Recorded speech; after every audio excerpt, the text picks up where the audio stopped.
ถวายความเคารพครูบาอาจารย์พระมหาเถระกุตนกุองค์ครับสถาญาติโยมกุคูกุคนโดยเนอร์ เดี๋ยวเน็บไมค์ก่อน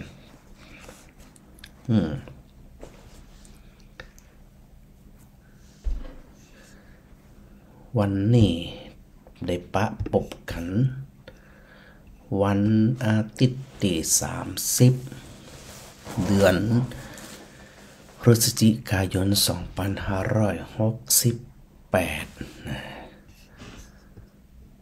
ก็ถือว่า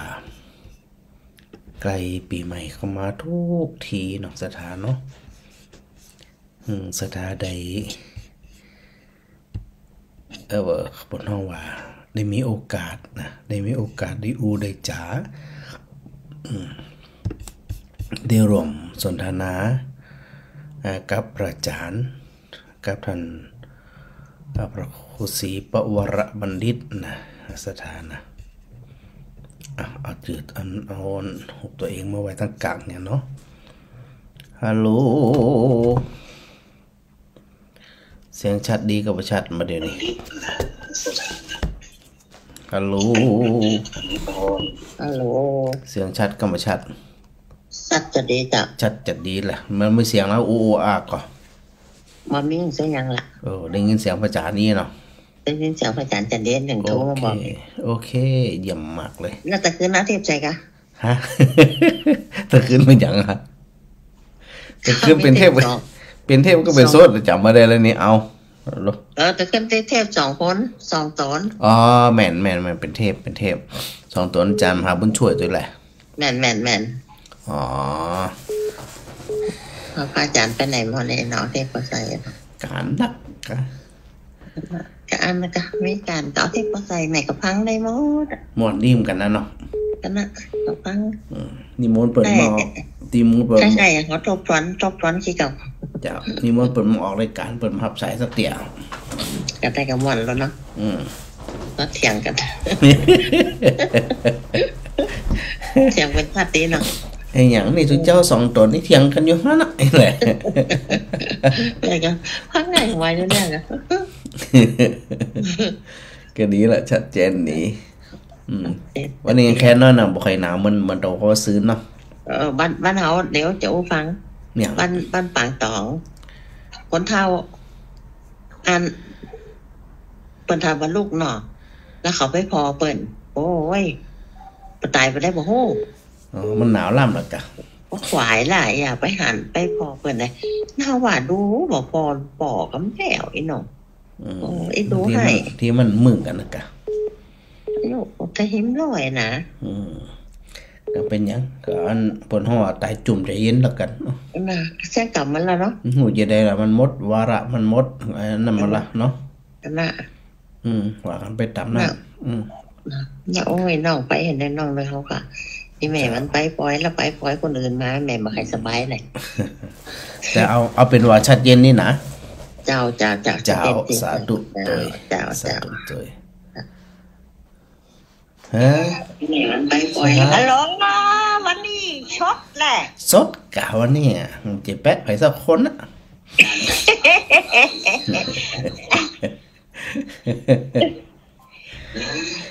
จะคืนเขาท่านมหาบุญช่วยเทพพม่อยเนาะก็พังกับม่วนนี้นะเนาะม่วนกัน2 ชั่วโมงเข้าใจดีเจ้าเดี๋ยวนี้มนต์เปิดแหมรักแซบในมหันโทรศัพท์กำแล้วเจ้าเราเป็นจะได้ดีแม่สบายดีนะเจ้าสบายดีเจ้าอากาศเย็นดีรักษาสุขภาพนะแต่น่ะมันหนาวเนาะแต่วันนี้แค้นน้อยก็หาวันนี้ให้ยังแค้นหน่อยแต่ว่าวันซื้อเนี่ยปัตตลอดเอาขนาดนักแต่คืนแกน่ะหนาวอ่ะถ้ามันหนาวแต่แบกหนังแก๊สนะแม่เนาะนั่นน่ะโอ้ยแม่ใจเอาได้เป่าเอาแต่คืนน้ำมันก็ไหนเป่ามันอุ่นดีนะเอาได้เป่าอุ่นนี่เป่าถึงฟ้าหอ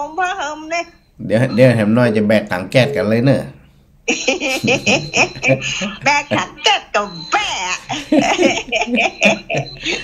ดีละสุขใจสบายใจนะแม่เนอะจัดเย็นจัดอีจ้าเป็นกำลังใจให้เจ้าเจ้าสาธุแม่บ่ใครจะแบกถังแก๊สได้เบิ่นกะก็ว่าอันนะไปแก๊สแต่แก๊สเดี๋ยวไม่เห็นระเบิดใส่ไหนไม่ได้หันน่ะก็มันหนาวไอ้เหี้ยมันแบกถังแก๊สไปด้วยกันหนาวเจ้าอาจารย์เป็นน้ำเป็นนกหยับนะน่ะมันแม่น้ำคงคาอย่านกโอ้นกขาวนกขาวนะนกนางนวลไหมอ๋อมันมากินนี่กะหมูอาหารหมูนักท่องเที่ยวคือมันเลยจ้ะอันนั้นร้ายจิบะจางอ่ะเนี่ยวะอินแม่พิมพ์บะจางพิมพ์บะจางเลยพิมพ์บะจางอันนั้นได้กระเปื้อคอกะพิมพ์บะจางอะจมพิมพ์บะจางกะจมเอากะเนอะจมมา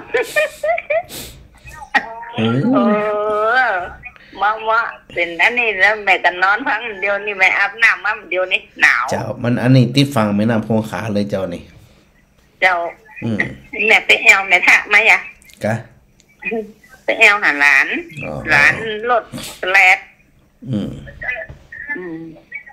ต้องระวังโมเดลอยู่บ้านที่เห็นยังถ้าผมเนี่ย3 ผืน4 ผืนพอดีหม่อนจะนอนฟังเนี่ยจะเอาไปอยู่ถังแก๊สเนี่ยเบาถังแก๊สเบาสาธุเจ้าสาธุเจ้ามันหนาวแล้วแกเอาไปอยู่ให้ยี่ไรมันอ่ะซุกถังแก๊สเดียวกันแม่ทั้งซุกเจ้าฟังอยู่เด้อหนาวก็วันนี้บัดเราได้หาวันนี้นะว่าแม่กันหนึ่งกันนะพ่อมันถ่ายจะลดแกเนาะวันนี้ไม้ลงน้อยหนึ่งแต่มันก็ยังจะมุดเดี๋ยวนะหน้าหนาวนี่นะเจ้าวันนี้สดแน่วันนี้สดกับวันนี้ปัดโทแปะสถานมาหลายวันละหลายมือหลายวันมาได้ยินเสียงนะได้ยินทุกวันเสียงนั่นนะเจ้าแต่ว่ามันไม่ใช่รายการสดอู้กันน่ะถ้ามันอู้กันกับมันอย่างน้อยก็ได้เบาอกโผใจหมดอกม่วนใจนี่กะเจ้าเป็นหมอนแต่นะเจ้ามันมีความสุขได้ยินเนี่ยนี่สักคืบสักว้านี่จะรับเนาะรับหมอนเนาะเจ้าอุ่นดีแล้วแม่ก็สบายดีนะเจ้าสบายดีพระอาจารย์รักษาเนี่ยรักษาตัวเด้อสาธุบุญกับบุญจูเนอร์เจ้าสาธุเจ้าสายสอนขนาดนักเลยนะอันใดบอกสถานหวานช่วงวันใดวันหนึ่งจริงๆผับมันมีนักนะมหัวอันไปเอาที่ไหนมาพลมปลเหลือมันเสาะหาไม่อ้อยกราบนมัสการเจ้าทางพระปู่เจ้าจากนี้ก็ฟังเทศว่าจะเป็นฟังเทศกับมันเนาะมันขนาดมันจะได้ฟังจนรับละเลยอ่ะดอกผมว่าตัวไม่อี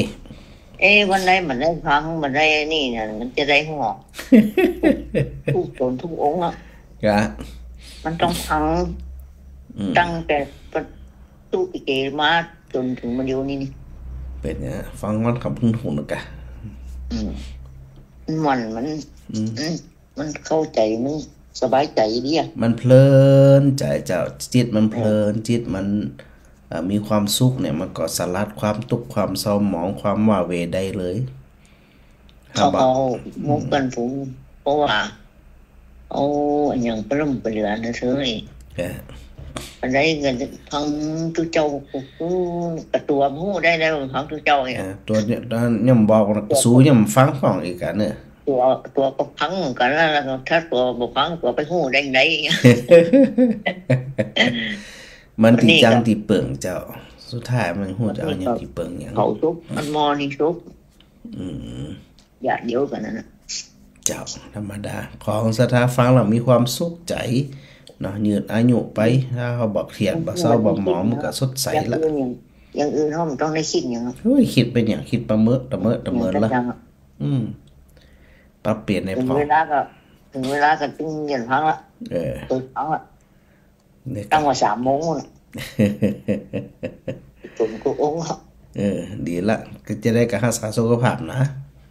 รักษาสุขภาพนี่รักษาสุขภาพขนาดหรอกเจ้าดีละสาธุมันเย็นนี่กันเย็นมันใกล้น้ำวังเนาะใกล้น้ำวังก็เย็นกับพระอาจารย์ก็ใกล้เนาะอาจารย์ยังแค้นกันในตุ่มพานักอ่ะในตุ่มพานักไอ้น้ำมาใส่เบอร์ได้ถ้าน้ำใส่จะไปอาบน้ำตะกำก่อนถ้าน้ำไม่วังใส่กันนี่ไทยลงจะลุมตั้งแต่เจ้าอ่ะเนาะมันถึงไหนเนาะดีละสาธุเนอะนะครับมัสการนะเจ้าสาธุเจ้ามันใส่ท่านเจ้าแม่มาลัยเจ้ามาสัตว์เจ้าทานตะปูเจ้าวันนี้หนาวเหมือนกันนะเนาะวันนี้หนาวกะเจ้าหนาวแม่ห้องชื่อว่าหนาวหนังสุ่มผ้าอยู่นี่มันดีกว่าแต่ว่าน้อยนะแต่ออกมาบ้านยกแขนก็ยกแขนน้อยเจ้ามันโอเคหน่อยเจ้าเดินไปอันตั้งนอกเนี่ยมันไปเย็นเยือกเลยเจ้าน้องสาวก็โทรมาว่าพี่หนาวแกไปลบหนาวสว่างหมอน้องไปอะไรเนี่ยลบกันอ่ะเป็นเงี้ยน้องนี่เนาะลบวางไปอยู่ไหนฮะน้องสาวอยู่กรุงเทพเจ้าอุ้ยเอาอันใส่ตะวันคนว่าอันตะวันน้องก็ไปทำบุญที่อันวิทยาลัยสงฆ์ก็นะแม่นแต่ว่าเปิดมีอันแต่ว่าคนนี้ฮะเปิดมีฝึกซ้อมทางปริญญาเจ้าก็จะได้การรักษาสุขภาพอยู่อันใส่เสื้อหนาวเฮียใส่หมวกใส่ถุงเท้าเฮียผมผ้าหนาๆเนอะเจ้าจะได้กระบวนการใส่ถุงเท้าใส่อย่างเงี้ยไม่เจ้าไปใส่บาตรก็ปุ่นมาบิณฑบาตทุกวันเนาะปีอันกาดประไข่นี่นะเจ้าจะได้กระบวนรักษาเนอะใส่บาตรทุกวันนะเจ้าสาธุเจ้ารักษาสุขภาพไว้ทั้งนักนะเจ้าสาธุเจ้าจะเป็นยังแม่ฟังสุดรักษาเนอะแม่จันดีแม่จันดีจะสั่งถังแก๊สกะโอ้บ่เอาน่ะถังแก๊สเนี่ยกว่ามันระเบิดก็ใจถ้ามาเอาถังแก๊สก็เอาอังโลอ่ะอังโลนี่ก็จะว่าอยู่โอ้บ่หิงคักเดียวไปอ่ะแต่มันอ่อนเป็นตีมันบัดนี้หิงมาเหมือนน่ะอันค่ำกันเขานอนห่มผ้าดีกว่าสมัยแต่ก่อนนี่เฮาอยู่ได้เพราะหิงไฟเนาะแต่ก่อนนี้หิงเนาะถ้าบ้านอยู่บ่ได้นะมันหนาวด้วยนะอันถ้วยกระเบื้อนะมันหลัวก็เอาขี้ดินก็ใส่ฮะแม่นน่ะไม่หิงกันบนตื่นใช่สมัยแต่ก่อนมันยังหนาวไปหนาวบอดหาอันประคูมันหนาวกับเจ้าก็พอได้อยู่เจ้าวันนี้ก็ปอนยังแค้นนะถูกต้องแสดงว่าเหมือนกันวันนี้บอกปอนหนาวแต่ว่าเดี๋ยววันซื้อนี่มันเย็นได้เย็นกว่ามัน4 โมง 5 โมงมันเย็นแคบวันนี้บอกปอเย็นเนาะเจ้ามันเป็นหน้าของมันเนาะเจ้าจะได้รักษาสุขภาพเด้อเจ้าสาธุเจ้าเป็นนี่รักษาสุขภาพตัวเด้อเจ้าสาธุตนใดตนหนึ่งเป็นอันยังไปโอ้ยบ่ได้ฟังเงียบเหงาหมดละเป็นยังง่ายๆอ่ะหวังแม่แก้วได้ยินมันเรื่องแม่แก้วได้ยินมันได้นะวัดเก่งเลยล่ะนี่ล่ะขอบคุณจัดหลายเนอะเจ้าไว้สาเจ้าสถาไม่ไรไว้สาเจ้าในวันใดก็จะเอาผักกาดจอนมาฮะกำลังอยู่แหละ เป็นเดินป๋อเลยนะวันนั้นนะแม่ไรนี่นะวันหน้าจะนิมนต์มาแอวบ้านเป้แอวบ้านบ่อยบ้านเป้วันนั้นเดินป๋อเลยเนี่ยแข็งแรงขนาดนี้มาถามเอาใครก็คนวันนั้นนะเหมือนคนเฒ่าสักน้อยว่าเหมือนคนเฒ่าสักน้อยเหมือนคนเฒ่าสักคนเอาต้องจวนไปแล้วก็ต้องไปคนเดียวแล้วมาจะได้นะมาจะได้ลูกก็เป็นลูกสาวนะอ๋อบ้านหลานอยู่ฮั่นน่ะคลองซอยฮั่นนะกะแล้วก็วันรุ่นนี่ก็ไปหรออ๋อพระจันทร์ไปวันเดียวอ่ะเจ้าอ๋อพระจันทร์ไปวันที่มาวัน7กี่โมง4-5 โมงนี่ก็หาแบบตอนทุกเละมาอ๋อถ้าหมอปีเลิกโรงเรียนมาอยู่วันนั้นน่ะหมอปีไปโรงเรียนแล้วหมอน้องหมอไปแหละไปนาบัวกับไก่ละเหมือนกันเนาะไปตำเปิ้ลพดไปบ่ไก่เอาอย่างว่าไก่ไก่อีลูกนี้มานิ่มได้อีก็ลูกที่ขานไปเด็ดบ้านนั่นนี่บ้านชมปอยน่ะลูกหันไปน้อยเดียวกะมันเหมือนไปเตี่ยมกับไก่อ่ะจะได้รักษาสุขภาพเนื้ออากาศหนาวนะเจ้าป้อนหนาววันนี้ป้อนหนาววันนี้ดีขึ้นน้อยหนึ่งนะแม่เนาะเจ้าจะได้กระบวนรักษาเนอะเจ้าสาธุเจ้าเรียนกันเนอะเจ้าเดี๋ยวขอสักสาย2 สายนะกำเดียวนะอูกันเนี่ยครึ่งชั่วโมงละบูมแบบนะวันเวลามันรวดเร็วนะถึงว่าคนนั้นที่เขาหนังนินทากันวันขำนี่นะมันถึงกายบักแกนนะ อันนี้พูดถึงเรื่องทั่วไปนะสถานในวันนี้ในนำมันฉากหลังซึ่งก็เป็นฉากดีสถานทั้งหลายเนี่ยนะได้หันในวันก่อนแต่มันก็เป็นคนละส่วนเนาะวันนี้จะแจ้งน้อยหนึ่งนะพระจันทร์ก็พมหังสถาพอเสาะหาอยู่เหมือนกันนะเสาะหาตีมันนั้นชัดๆแต่เนื่องจากว่าเวลามันแบบมีในการค้นหาสิ่งทั้งหลายเหล่านั้นเนี่ยมันดึงจะมีเนาะก็เลยว่าเดี๋ยววันใดวันหนึ่งเนาะถ้าสะดวกก็ได้ก็ก่อยเอามาถึงสถาพอยกันแต่ว่าวันนี้มันยังบ่มีเตือเนาะถ้าหาวินักในสถานนะมันหัวอันใดเป็นอันใดอยู่ตรงใดบ่ฮู้เนาะก็เรื่องของเงินแม่น้ำจริงๆเนี่ยเกี่ยวกับสายน้ำกับลำน้ำเป็นคติธรรมนะสถานนะเป็นคติธรรมหลายสิ่งหลายอย่างลักษณะที่แม่น้ำเนี่ยนะบางทีคนบางคนเนี่ยจะคิด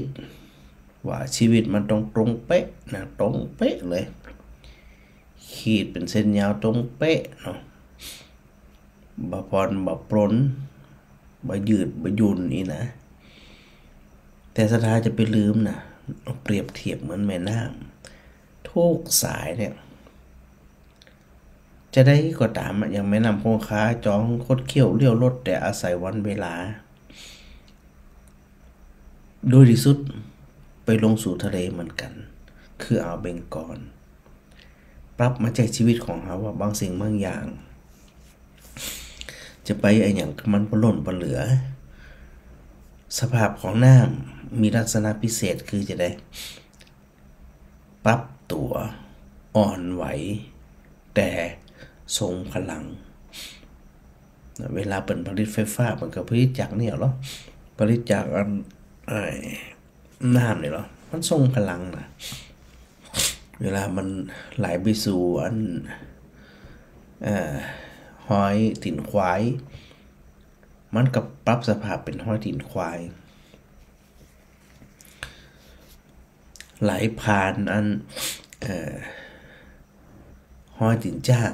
มันก็ปรับไปสู่ห้อยตินจ้างชีวิตของคนบางคนเนี่ยมีเป้าหมายเหมือนกันแต่เขาทั้งหลายเนี่ยนึกเปรียบเทียบเหมือนน้ำเขาไว้เพราะน้ำนี่ยืดหยุ่นอยู่เสมอความยืดหยุ่น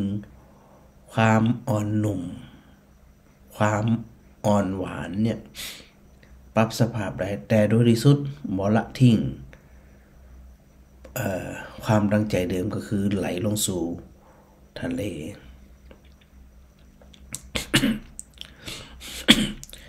การใจชีวิตของเขาก็เหมือนกันเนาะสถานเนาะใจชีวิตว่า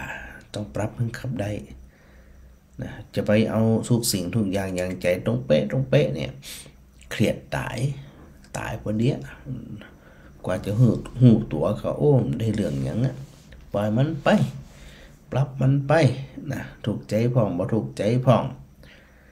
เข้าใจกันพ่องบ่เข้าใจกันพ่องแต่ว่าโดยสภาพคือปรับตัวเองเนี่ยเหมือนกับเป็นน้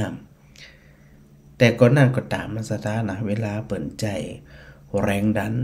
ในการตัดเล็กตัดอย่างก็ใจอาศัยพลังน้ำเหมือนกันนะเปิดอาศัยน้ำตัดได้กูยังเลยให้ใจพลังนี่นะดังนั้นเนี่ยเวลาเฮาอันหันหน้ากลับมาพิจารณาตีได้อ้วนก่อนแหมเนาะคือสถาได้ปรับได้เข้าใจว่าปรับจิตใจของเราเองเป็นลักษณะเหมือนน้ำแล้วก็สถาทั้งหลายอันพระพุทธเจ้านะซึ่งขณะนั้นเนี่ยพระองค์ประทับอยู่ที่บ้านแห่งพราหมณ์หมู่บ้านพราหมณ์เจ้าเอกนาลาในดักขินาคิรีชนบทแขวนมคธอยู่ในแขวนมคธนั่นนะซึ่งในตอนนั้นเนี่ยพระพุทธเจ้าได้เดินไปได้พบกับกสิภารทวาชพราหมณ์ซึ่งในพระสูตรเนี่ยปรากฏอยู่ในกสิสูตรคือสูตรแห่งการทำนาเกษตรกร กสิภารทวาชพราหมณ์เนี่ย เตรียมไถเตรียมนาเพื่อที่จะหว่านเข้าเนาะพระพุทธเจ้าก็เสด็จเข้าไปที่ทำงานของกสิภารทวาชพราหมณ์ในเวลาเจ้าและขณะนั้นเนี่ยพราหมณ์ก็กำลังเลี้ยงอาหารเจ้าอยู่พระพุทธเจ้าก็เสด็จไปที่เลี้ยงอาหารแล้วก็ประทับอยู่หมอกหือหันในเตนะหมอกหือหันแล้วตัวพราหมณ์คนเนี้ยหันพระพุทธเจ้าประทับยืนอยู่ก็ได้ถามพระพุทธเจ้าคณะที่ยืนถือบาตรอยู่เนี่ยนะว่าท่านข้าพเจ้าเนี่ยไถนาไถและกวานแล้วจึงจะบริโภคและตัวท่านเองซึ่งเป็นพระเจ้าหมายถึงพุทธเจ้านะก็จงไถนาและกวานจึงจะได้บริโภคจึงจะได้ฉันจึงจะได้กินเขานั่น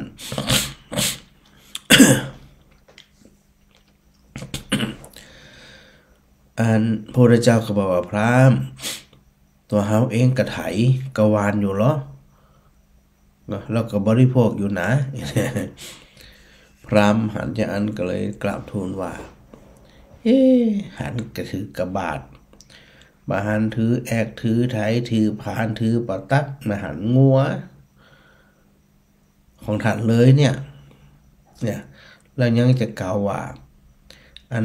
ตึงไถตึงหวานเข้าได้จะได้นะอันจากนั้นเนี่ยนะพระเจ้าพอถูกถามถูกอันกสิภารทวาชพราหมณ์เนี่ยถาม สิ่งที่พระพุทธเจ้าได้ตรัสตอบกับกษิพราหมณ์เนี่ยน่าสนใจจะไปลืมนะสถานะซึ่งเขาอู้กันอยู่โดยเสมอมาเนาะว่า อาศัยความภาคเพียรพยายามอย่างยิ่งยวดกันเวลาจะนำไปสู่ความพ้นทุกข์นำไปสู่พระนิพพานที่อู้ถึงอยู่บ่อยๆเนี่ยพระเจ้าตรัสเปรียบเทียบไปที่อีว่า ท่านมีพืชมีเข้ากะที่จะเอาไปหวานนะมีกะคำว่าพืชคำว่าเข้าคำว่าเมล็ดเข้าเจือเข้าเนี่ยหมายถึงตัวศรัทธามีศรัทธาเป็นพืชมีศรัทธาเป็นเมล็ดพันธุ์แล้วจากนั้นต้องอาศัยความภาคเพียรพยายามซึ่งประดุจดังน้ำฝนความภาคเพียรพยายามประดุจดังน้ำฝนปัญญา ปัญญาก็คือความเข้าใจ ของพระพุทธเจ้านั่นแหละเป็นแอกและเป็นไถหิริความละอายแก่ใจเป็นงอนไถแล้วเอาใจมาเป็นเจือกเอาสติเป็นผานเป็นประตักโดยมีกายคุ้มครองดีแล้วว่าจะคุ้มครองดีแล้วมีจิตอันสำรวมแล้ว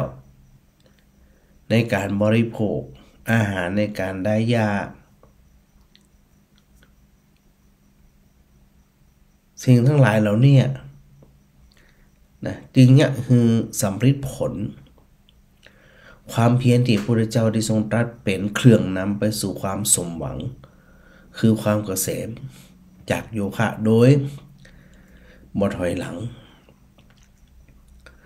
บุคคลเหล่านั้น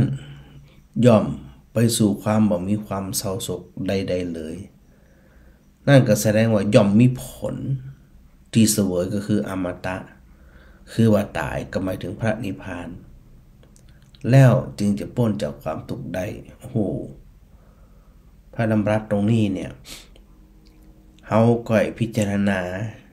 ก่อยประพฤติปฏิบัติไปอย่าไปห่างนะสถานะถ้าห่างสติห่างสัมปชัญญะห่างปัญญาเนี่ยเขาก็จะหลงเพลินหลงระเริงเอาใจเขาเนี่ยไปใส่ใจในเรื่องราวของสิ่งอื่นคนอื่นซึ่งบ่สามารถที่จะเนี่ยมาเข้าใจตัวเองได้ตัวแรกศรัทธามีหรือยังคือศรัทธาเป็นเมล็ดพันธุ์ศรัทธาเป็นพืชศรัทธาเป็นข้าวกล้าตัวศรัทธาความเชื่อความเลื่อมใสเนี่ยจะต้องต้องมีความเลื่อมใสแบบตรงๆ มาเพลิดเพลินเช่นคำหนึ่งก็คือเรื่องของเชื่อในกรรมและผลแห่งกรรมและวิบากกรรม เชื่อในการตรัสรู้พระพุทธเจ้าอันนี้เป็นพืชเลยซึ่งความเชื่อเนี่ยปัจจัยหลงเพลินปัจจัยเรื่องงมงายจริงจะห้องว่าเป็นศรัทธาที่เป็นพืชศรัทธาที่เป็นเมล็ดพันธุ์พยายามตรวจสอบตัวเองอยู่เสมอว่าศรัทธาความเชื่อความเลื่อมใสที่เขามีอยู่นั่นน่ะมันเป็นพืชประเภทใดหญ้าหนามหญ้าจีหยอบหญ้ามะยราบหญ้าขาหนามจวกเหล่านี้ก็เป็นพืชนะเป็นพืชเหมือนกันแต่ละจะใดมีแต่หนามแต่ถ้าเป็นศรัทธาที่เป็นพืชในนัยยะในความหมายเนี่ยก็จะต้องเป็นข้าวกล้าตีออกมาเป็นเมล็ดเป็นงวงถึงจะเอามาบริโภครับประทานได้ นั่นเวลาเขามีศรัทธามีความเลื่อมใสมีความมั่นใจแบบใดแล้วเนี่ยพึงตรงอย่างเดียวในเมื่อเขามีเมล็ดพันธุ์อย่างดีมีศรัทธาอย่างดีแล้วเนี่ยเมล็ดพันธุ์ที่เขาอู้ถึงเนี่ยต้องเป็นเมล็ดพันธุ์ที่มีประโยชน์บ่งมงาย บ่หลงเพลินบ่ติดใจบ่คล้องแวะตีพระอาจารย์อันบอกสถานโดยรวดเดียวเนี่ยเปิดจิตจึงฮือหันในเบื้องต้นแล้วก็ในที่สุดว่าควรจะยะจะใดในการเดินทางของหมู่เฮาทั้งหลายพระอาจารย์ก็มีความตั้งใจเนาะอาจจะทำเป็นสถานปฏิบัติหรือสถานได้มาผ่อนคลายได้มาศึกษาธรรมได้มาศึกษาจิตใจของตัวเองเนี่ยเดี๋ยววันได้ที่ต่อประสานงานสื่อตีเพิ่มข้างๆวัดเนี่ยนะมันจะน่าจะเป็นสถานที่เป็นโรมานียสถานเหมือนกัน เมื่อเฮาอันมีสถานแล้วปอกำปอมีเมล็ดพันธุ์นะอันนี้ยังบ่ได้อู้ถึงดินเดี๋ยวนะก็เนื้อหนานะยังไม่อู้ถึงเดือแต่ว่าเขาอู้ถึงว่าขณะที่มีเมล็ดพันธุ์แล้วมีกลาเข้าแล้วเนี่ย เวลาจะเอาไปปลูกจะต้องปลูกดิมันมีน้ำถ้าแบบมีน้ำตายอย่างเดียวแห้งแก๊กตายพระเจ้าว่าเนี่ยจะได้เมื่อมีศรัทธาแล้วจะต้องมีความเพียรมีวิริยะมีอาตาปีมีความเพียรพยายามเป็นเม็ดฝนเป็นน้ำฝนมันแบบมีอะไรอย่างนี้ที่จะได้มาโดยง่ายโดยบ่อาศัยความภาคเพียรพยายามโดยเฉพาะจิตของเฮาเนี่ยมันไปเสพคุ้นมันไปคุ้นชินสิ่งเดิมๆสิ่งเก่าๆสิ่งที่เจ้าโลกทั้งหลายมันติดกันอยู่ก็ติดกันอยู่หั่นน่ะนะทำผ่องบ่ทำผ่องสวบผ่องบ่สวบผ่องใครรับผ่องนะความเพียรมันบ่ถึงจะได้เปรียบเทียบของศรัทธาทั้งหลายโอ้ยเหมือนบนก่อนนู้นนะว่าเหมือนกับเฮาต้มน้ำคนบางคนต้มน้ำแล้วเดือดเร็วคนบางคนต้มน้ำแล้วเดือดจ้าคนบางคนบ่เดือดลึกก็มี บ่เดือดเลยน้ำเพราะความเพียรมันบ่ถึงเพียรหยังใส่หลัวบ่อยๆดูแลบ่อยๆสนหลัวไปจนอันก็ไฟมันลุกเผาเพิ่มความร้อนจนกว่าน้ำนั่นจะร้อนได้ต้องอาศัยเวลาพอสมควรแล้วเวลาเราจะต้มน้ำก็ขึ้นอยู่กับวัสดุแหมอย่างได้เปรียบเทียบเนาะจนสถาได้ใส่ใจได้พิจารณาว่าเหมือนหม้อขางกระทะเปิ่นมีเฮามีกระทะที่เฮามีมันหนาหรือมันบางเป็นกระทะเล็กหรือว่าเป็นกระทะแบบใดเป็นรั่วเป็นกระทะแบบดินเผานะแล้วมันเฮาทั้งหลายเนี่ยโอ้โหกว่าจะเนี่ยน้ำต้มเดือดได้ต้มน้ำเขามาเดือดปรานนี่นะมีนัยยะหมายถึงมีความเร่งมีความเพียรพยายามอย่างยิ่งยวดที่จะถึงจุดมุ่งหมายถึงใดต้องอาศัยความเพียรนะศรัทธานะ เหมือนกับศรัทธาไปลูบมันบนห้องอย่างคล้องอย่างเงี้ยนะบางคนลูบกับจีดังบางคนลูบกับเดียวดังบางคนต้องอาศัยเวลาเกิดจากอย่าง เกิดจากความร้อนที่มันอันสั่นสะเทือน สั่นสะเทือนเกิดเป็นความร้อนแล้วก็ดังอึ้งเนี่ยนะการประพฤติปฏิบัติธรรมการใช้ชีวิตในทางพระพุทธศาสนาก็เช่นเดียวกันต้องอาศัยฝนเมล็ดฝนก็คือความภาคเพียรพยายามปอกับปอ ต้องมีปัญญาเป็นแอกเป็นไถนะเป็นแอกเป็นไถเพิ่นว่ามีเครื่องประคองมีเครื่องตัดมีเครื่องอัน คนห้องว่าจะได้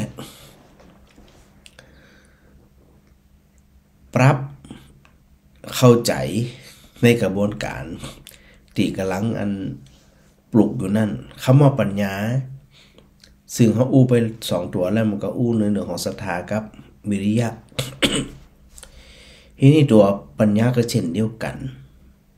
ปัญญาในที่นี่เนี่ยจะต้องเป็นปัญญาที่ตรงเป็นสมาปัญญาอยู่แล้วเห็นสิ่งทั้งหลายว่ามันควรจะไปซ้ายมันควรจะไปขวามันควรจะปรับจะใดเหมือนที่ได้เปรียบเทียบของศรัทธาได้ฟังตั้งแต่ต้นว่าถึงปรับจิตประดุจดังน้ำจะกดจะเคี่ยวจะสื่อจะตรงจะยังกระจังแต่มีจุดมุ่งหมายเป็นอันเดียวกันคือไหลลงสู่ทะเลการประพฤติปฏิบัติธรรมก็เหมือนกันนะบางทีเนี่ยเขาก็ดูความสัพพยะ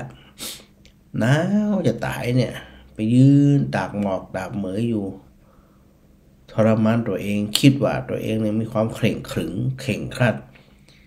ยืนทรมานตัวเองอยู่อย่างเงี้ยเปิดห้องว่าปัญญาได้จะใดอ่ะเป็นการทรมานตนพอมีปัญญาแล้วเย็บป้อเตือมีฮิริมีความละอายใจ เป็นงอนไถเป็นตัวประดับคนที่มีฮิริมีความละอายนั่นชีวิตงดงาม ภายอยู่ด้วยก็จุ่มภายอยู่ด้วยก็เบิกบานเพราะอย่างเพราะมันมีความละอายแก่ใจคนที่มีหิริมีโอตตัปปะนั่นบ่อันพลังพลาดอย่างแน่นอนอันใดก็ตามนี้มันบ่ดีบ่ควรบ่เหมาะบ่ถูกบ่ต้องคนที่มีหิริมีความละอายแก่ใจนั่นเนี่ยจะว่าทำเป็นยงห้องว่าเป็นงอนไถนะจะเป็นหูพญานาคก็หูงูก็หูอย่างนี้นะแปลงมันงามแล้วก็แต่มีใจเป็นเจือกสถานน้องนึกถึงตอนนั้นไถนาดึงงัวดึงควายเนี่ยก็มันจะต้องใจเจือกเป็นตัวเชื่อมโยง คือไปในทางที่ถูกต้องจะซ้ายจะขวา นั่นตัวเจือกเป็นตัวดึงเนี่ยในยะตัวนี้นะเจือกเป็นตัวดึงไว้ จากนั้นก็มีสติเป็นผานคอยตัดเพราะสติเขาไปกำหนดหูทำงานร่วมกับปัญญาตัด กำหนดหูเข้าใจคัดกำหนดหูเข้าใจตัด มันผานน่ะใบผานเดี๋ยวมันตัดไปนี่นะแล้วพระพุทธเจ้าก็ตรัสว่าเป็นผู้ที่มีกายอันคุ้มครองแล้วมีวาจาอันคุ้มครองแล้วและมีใจอันสำรวมแล้ว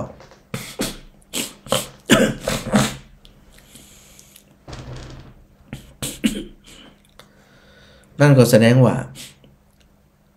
พออันมีศรัทธาเป็นพืชมีความเพียรเป็นฝนมีปัญญาเป็นแอกเป็นไถมีหิริเป็นงอนไถมีใจเป็นเจือกมีสติเป็นผานศรัทธากำลังขึ้นเพราะว่า มีกายอันใดคุ้มครองแล้วมีจิตอันใดคุ้มมีคำอวนอันใดคุ้มครองแล้ว มีใจอันสำรวมแล้วหมายความว่าคนที่มีกายอันคุ้มครองแล้วเนี่ยก็คือถูกควบคุมถูกดูแลโดยสติสัมปชัญญะอยู่เสมอเพราะมีกายอันคุ้มครองแล้วมีกายอันได้อบรมแล้วมันจึงส่งผลคือได้ผลิตผลคือเมล็ดเขาที่เม็ดเต็งงดงาม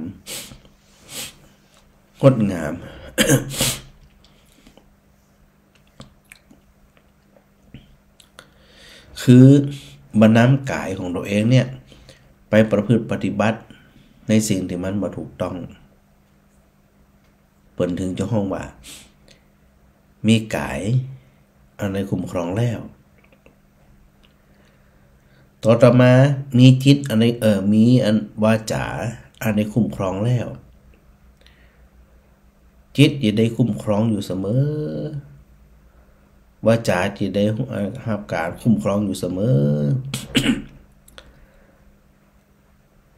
บ่อุเทศ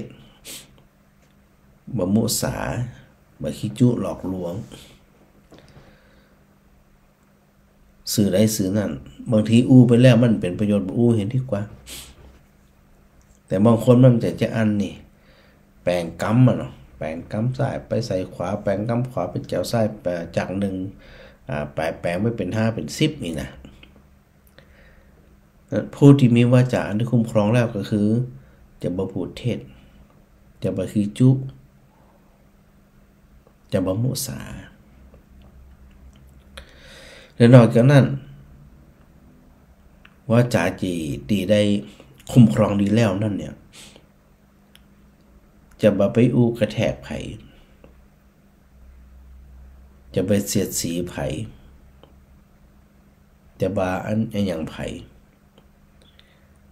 กระเทียบเปรียบเปยกระแทกแดกดันพวกนี้นะแล้วจะเป็นผู้ที่บ่มีสัพพุรุสวาจา คือบ่อู้คำหยาบเขาบ่ชอบต่างคนต่างบ่ชอบคำหยาบเนี่ยจิตวาจาจีที่ได้การคุ้มครองดีแล้วก็จะบานมีปัญหาบ่อูอันกรรมนี่มันหยาบคายหยาบโลนไปจนถึงสัมภปลาปะคืออูเพ้อเจ้ออูไปเลื่อยเปื่อยอูไร้สาระอูในมิหัน จึงจะห้องว่าเป็นผู้ที่มีวาจาอันคุ้มครองแล้วและสุดท้ายคืออย่างสุดท้ายก็คือมีใจอันสำรวมแล้วดูสถาพอมีใจอันสำรวมแล้วเนี่ยมันก็พร้อมละทีนี้กายพร้อมวาจาพร้อมใจพร้อมพอทั้งหมดเนี่ยมันอยู่กับตัวเฮาทั้งหมดเลยจะทำอย่างก็ตามจะอู้อย่างก็ตามล้วนแล้วเกิดมาจากใจเมื่อจิตมันถูกคุ้มครองแล้วจิตมันสำรวมดีแล้วเนี่ยมันก็บ่จะนำไปสู่การกระทำที่ผิดพลาดบ่ไปสู่การใจวาจาที่มันมีปัญหาเพราะมันได้ถูกการถูกจิตเนี่ยมันคุ้มครองแล้วเป็นที่อีบ่ได้นะเป็นที่อีบ่ได้แล้วสิ่งที่ส่งผลโสรจะความสงบเสงี่ยมคือผลที่มันเกิดขึ้นเป็นเครื่องที่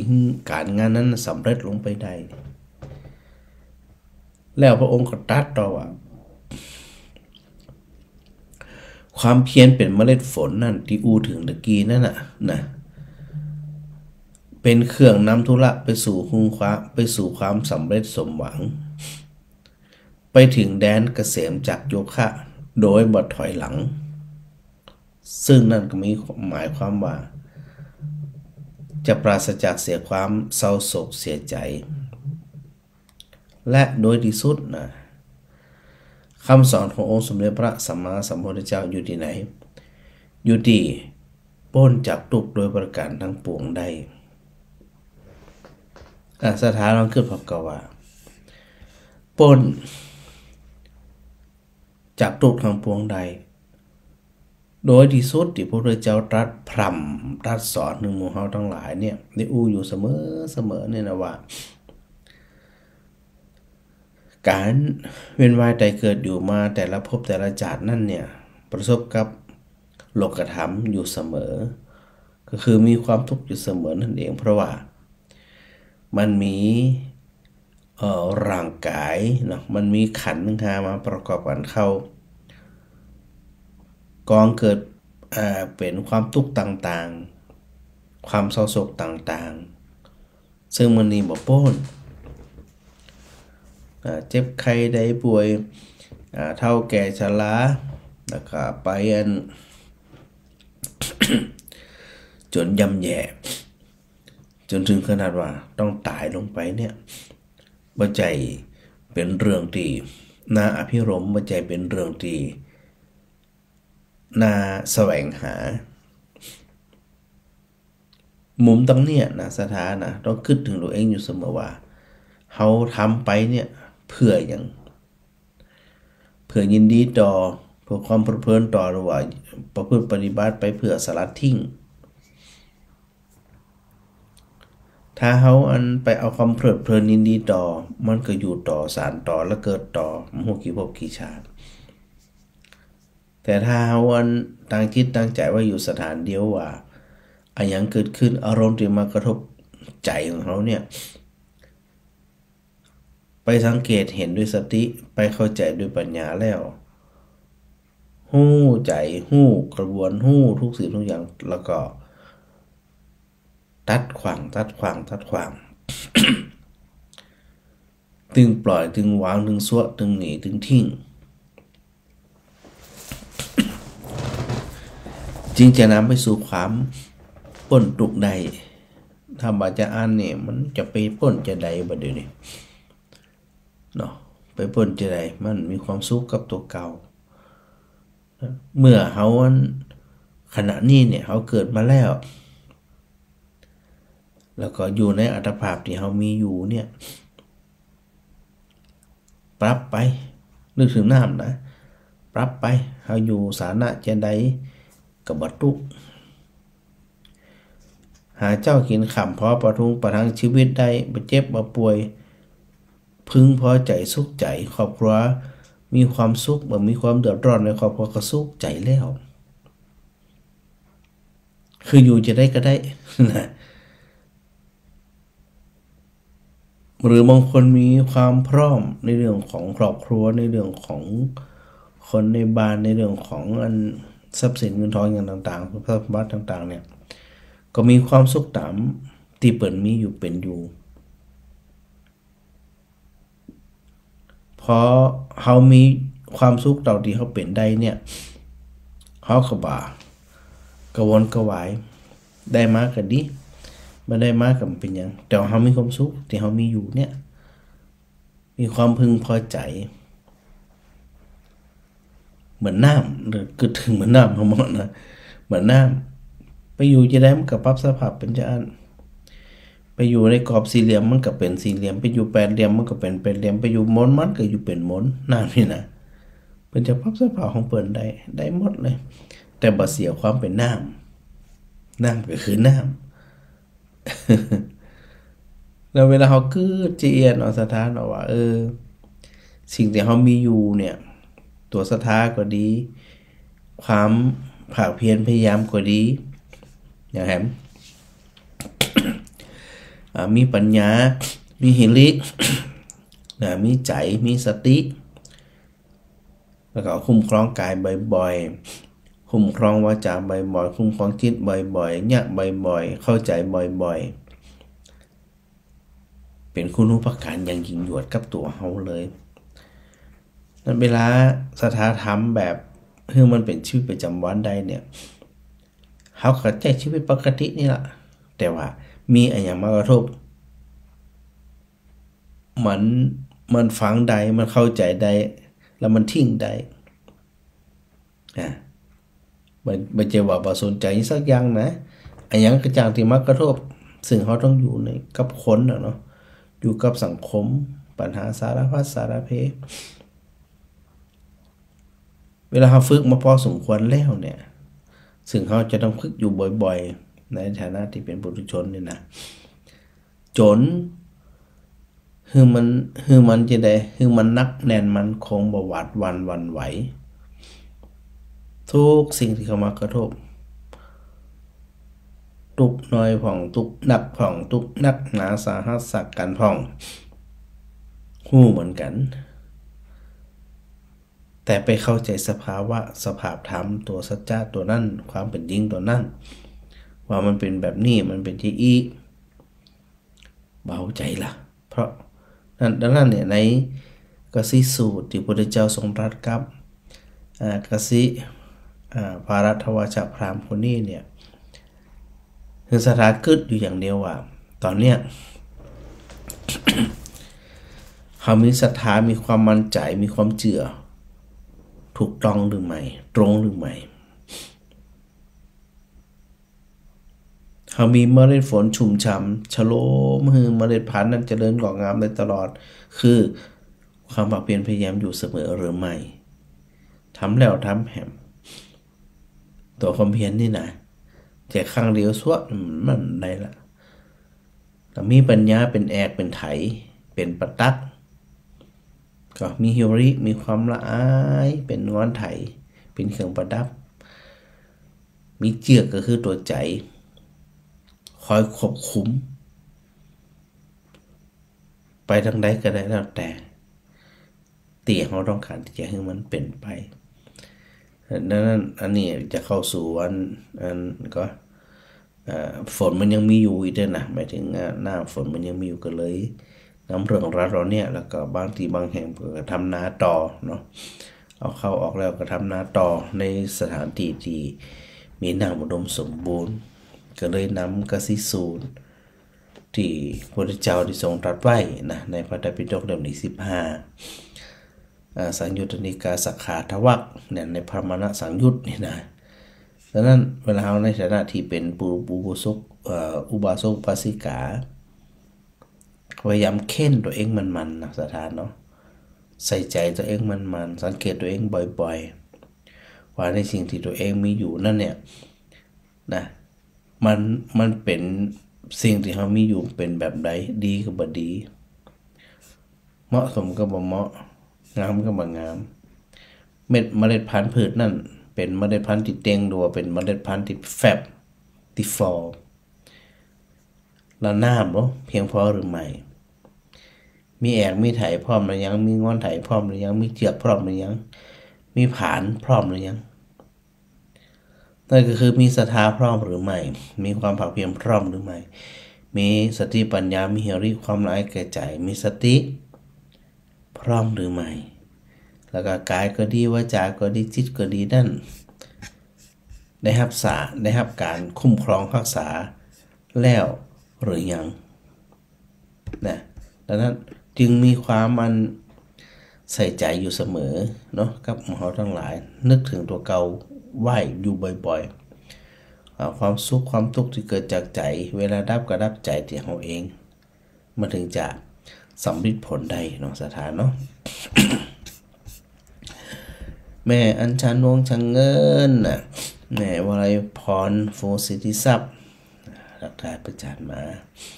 แม่เรนูชัยวงศ์สาธุแม่สมควรใจน้อยนมัสการแม่อารัมพายแม่สมจิตอินทรวิจิตนะแม่สุนันทากาดีนะอันฉากหลังเป็นแม่น้ำใหญ่มากใหญ่เนี่ยนอนเป็นแม่น้ำคงคาเนี่ยนะใหญ่มากเนาะแม่สีนวลนะสาธุเจ้า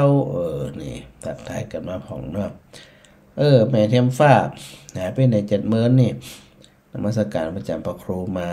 ไปอยู่กทมปัตตลอด ฟังอยู่กทมเจ้าชัดเจนดีนี่เป็นฟังจาก Facebook นะ Facebook อยู่ไหนก็ได้ทั่วประเทศทั่วโลกเนาะ แล้วก็อันปีว่ายงความสุขโยธินวัสการมาแม่บุญยืนจันทร์สุริยะเป็นจะได้พ้องเดี๋ยวนี้นะแม่อันจันเป้งปัญญารักษานมัสการสาธุแม่พิสมัยสีเทพธรรมรงค์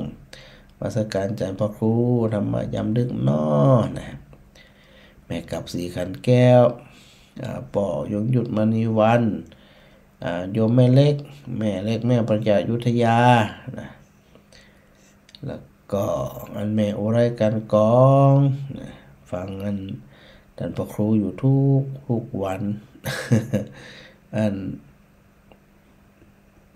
มีโอกาสนะก็ไปดูกันเนอะแม่น้ำคงคานะรู้สึกเย็นหูเย็นตากันน้ำแล้วเนาะ แล้วก็อันแม่บัวเหลียวทวีทราบนะสาธุเด้อแม่บัวเหลียวกับสาธุมาโยมจันฉายมนทานะสาธุอาจารย์แสดงฟังพระอาจารย์อยู่ที่กรุงเทพ โยมแม่ต้อยชนิดาสาธุแม่ดากันดาทาแก้วแล้วก็โยมกรอุมาปัญญารักษาอันพระครูเด็ดอันหมดแตะสาธุขอบคุณจังหลายเนอะก็ถืออันว่าวันนั้นมันหน้าหนาวเดี๋ยวเย็นเดี๋ยวร้อนนะก็ปรับกันไปตามนั้นก็สถานอยู่ดีมีสุขเนาะกูคนตัวแล้วก็จะไปลืมนะเขาทำหน้าที่ในการทำนาเพื่อจะได้ผลผลิตคือได้กินฉันใดการเข้าสู่พระพุทธศาสนาก็จะต้องเริ่มด้วยศรัทธาเนาะพอมีศรัทธามีความมั่นใจอย่างเสร็จเรียบร้อยแล้วก็ดำเนินการไปตามความภาคเพียรพยายามแล้วก็ไปสู่ที่สุดก็คืออันพ้นจากความทุกข์ความสุขความรำไรรำพันคืออมตะนิพพานนั่นเองเป็นกำลังใจถึงเป็นตัวนั่นละเนาะ อยู่ดีมีสุขการกูคนแล้วก็กราบขอบพระคุณครูบาอาจารย์ด้วยนะครับถวายความเคารพครับ